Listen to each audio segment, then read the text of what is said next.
Have you seen the papers today? Somebody's been talking. Somebody always does. Hey guys, Professor Bill Comic Book University, and I'm going to explain the Kingpin in about a minute.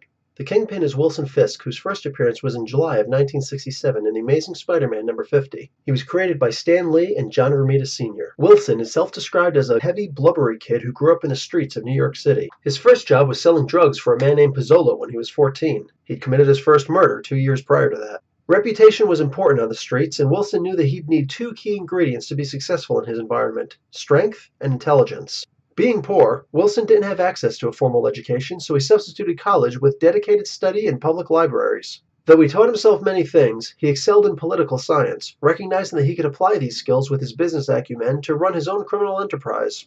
As for his strength, he lifted weights intensively until he brought himself down to only 2% body fat. He studied the martial arts as well and found his calling in sumo, as his body was built for it. This led to his interest in Japan, and thus his business interests and influence there. Under the guise of a humble spice dealer, Fisk has united the criminal underground to become revered and feared as the Kingpin of Crime. And that's the Kingpin in about a minute.